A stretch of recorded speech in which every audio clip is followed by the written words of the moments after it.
വടക്കൻ കേരളത്തിലെ പുരാതന തീർത്ഥാടന കേന്ദ്രമാണ് കൊട്ടിയൂർ ശിവക്ഷേത്രം. കണ്ണൂർ ജില്ലയിലെ കൊട്ടിയൂർ ഗ്രാമത്തിലാണ് ഈ ക്ഷേത്രം സ്ഥിതിചെയ്യുന്നത്. ബാവലിപ്പുഴയുടെ തീരത്തുള്ള ഈ നാടിനെ ദക്ഷിണകാശി എന്നും വിശേഷിപ്പിക്കാറുണ്ട്. ഇക്കരെ കൊട്ടിയൂർ, അക്കരെ കൊട്ടിയൂർ ഇങ്ങനെ രണ്ട് ക്ഷേത്രങ്ങളാണ് ഇവിടെയുള്ളത്. അക്കരെ കൊട്ടിയൂർ ക്ഷേത്രത്തിൽ ശിവലിംഗം സ്വയംഭൂവാണെന്നാണ് വിശ്വാസം. തിരുവഞ്ചിറ എന്നുപേരുള്ള വലിയൊരു തടാകത്തിന്റെ മധ്യത്തിലുള്ള മണിത്തറയിലാണ് ശിവലിംഗമുള്ളത്. ഈ തടാകത്തിലെ മറ്റൊരു തറയായ അമ്മാറക്കല്ലിലാണ് ആദിപരാശക്തിയായ ശ്രീപാർവതിയെ ആരാധിക്കുന്നത്. പുരാണത്തിലെ ദക്ഷയാഗം നടന്ന സ്ഥലമാണ് കൊട്ടിയൂർ എന്നാണ് വിശ്വാസം.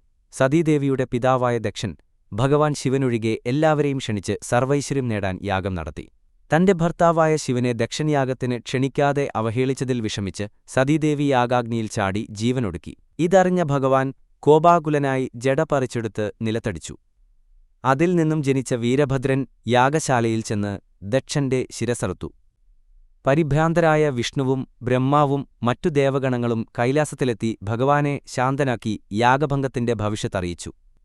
ഭഗവാന്റെ അനുവാദപ്രകാരം ബ്രഹ്മാവ് ദക്ഷനെ പുനർജീവിപ്പിച്ച് യാഗം മുഴുമിപ്പിച്ചു എന്നാണ് ഐതിഹ്യം. ഇതുപോലെയുള്ള കഥകൾ കേൾക്കാൻ ചാനൽ സബ്സ്ക്രൈബ് ചെയ്യുക.